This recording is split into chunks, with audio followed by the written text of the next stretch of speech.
What is up, ladies and fellers and lady fellers? This is Tyler from Blasting Cap Gaming, and in today's video I bring you some Battlefield Hardline TDM. Now, I don't want to call this a review video. It's basically my thoughts and opinions on the game, because there seems to be some sort of elephant in the room almost about the game. A lot of people dislike it. They think it's too different from past Battlefields. A lot of people do like it because they like the change. But yeah, this is going to be my thoughts on the whole situation. So I have a few points I want to touch on, and they're probably going to be out of order, but that's okay.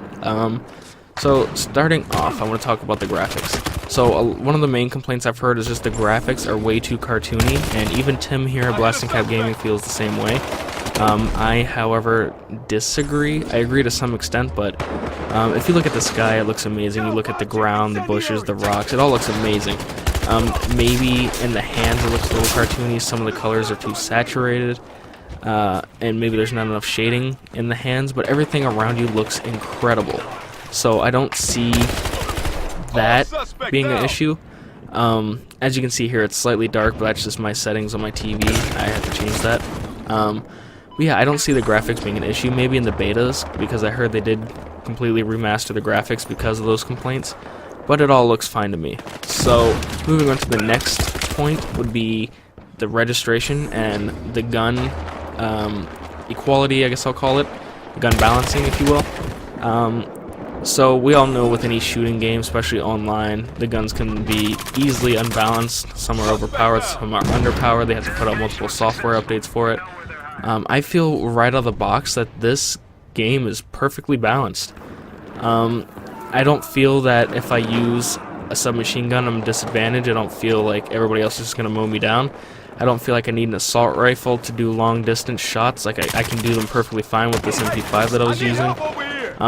Everything's just so balanced, you don't have to worry about what gun you want to use. You can use whatever gun you want and you're going to be able to get some kills. Obviously, you're not going to be able to shoot as far as a sniper rifle. It's not going to be as accurate.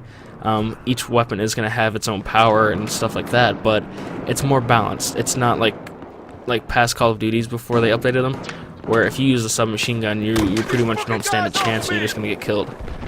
So I would say the gun balancing already is pretty much perfect. I don't have any complaints. I don't want a software update. I pretty much like it where it is. Next point would be the spawning. Now, I'm sure maybe some people have noticed. The spawns are pretty close in this game. I think it might even be in this video, I've spawned and got a twofer right from the start, just because I spawned right behind two people and they had no clue and couldn't defend themselves. And I've also spawned right in front of somebody and they've killed me and I couldn't defend myself. Now, there's going to be another point in this list here that I'm going to talk about that kind of goes along with this, and kind of not, you'll see. But yeah, there's just a lot of room to improve the spawns. I've always had a thing, I've liked the spawns in Battlefield games, and that kind of goes along with this being changed, and that's probably one of the things that people hate about it. I've always said that if you mixed a Battlefield game with a Call of Duty game, it would be the perfect game for me.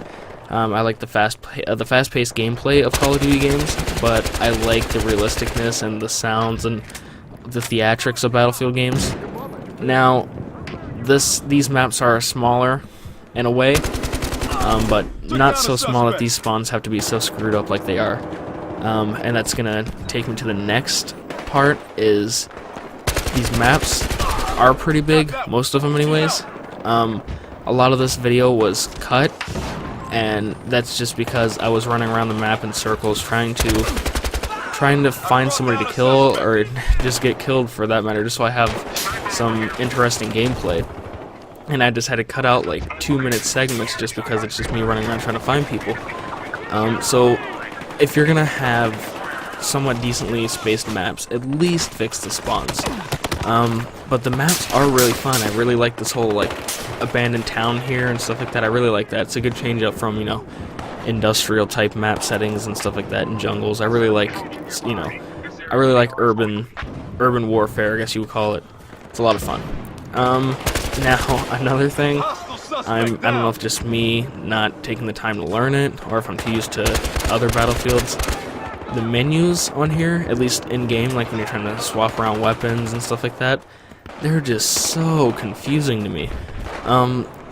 Like, for a PS4 at least, if you press R1 in the menus, like after you die, that will go through a certain certain files of like menus, so you can go to the people in your party, or well, the in-game party that is, on your team, and a few other options. Now if you press R2, that will cycle through the gun classes and stuff like that, and then even when you go into the gun classes themselves, there's some weird settings in there. It's just all so confusing. I thought Battlefield 4 was perfect for it, and I didn't have a single problem. And from what I can tell, if you want to check out who's on your team, you have to go to options or something like that. I don't think you can press down on the touchpad and have it go there like you can in Call of Duty or the last Battlefield. At least it didn't work for me. Maybe it's a setting, I don't know. It didn't work for me when I tried it though. So that can be improved, maybe. I mean, I don't know if you guys have a problem with it, just let me know if you do. And like I said, anything you guys find negative or positive, just let me know in the comments, because I'd love to hear them. So I know what to look out for, I guess. Yeah, so hopefully they improve the menus, make it a little less confusing, or maybe it's just me being weird and I'm too simple-minded, and I don't know. Maybe I'm just completely unable to learn that. But yeah, let's go and move on to the next point. Just hurry up and wrap up the video here.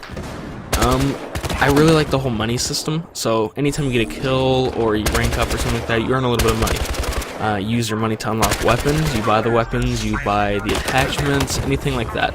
Kind of like Grand Theft Auto, which is why I like it, because I really like Grand Theft Auto. It's more visual. It's not just like you're earning some points and you see a meter start to slide up. You can see how much each thing costs that you want, and you can see how much money you have. And it's fun to see the money pile up. So that's a great thing that I like. It's a good visual. Now, I just want to go ahead and touch on the graphics again. Like I said, these graphics are really good. I really like them, actually, except for those bushes back there. You saw those flowers. Those look kind of weird. But yeah, everything sounds amazing. The character callouts, the stuff they yell is just hilarious. I love the whole cop and robbers thing. It makes for a fun gameplay, especially fun online. Alright, so that just about does it. I'd like to thank you guys for hanging out with me here at the old Blasting Cab Gaming channel. If you guys enjoyed the video, please like it down below and subscribe for more. We post videos pretty frequently here.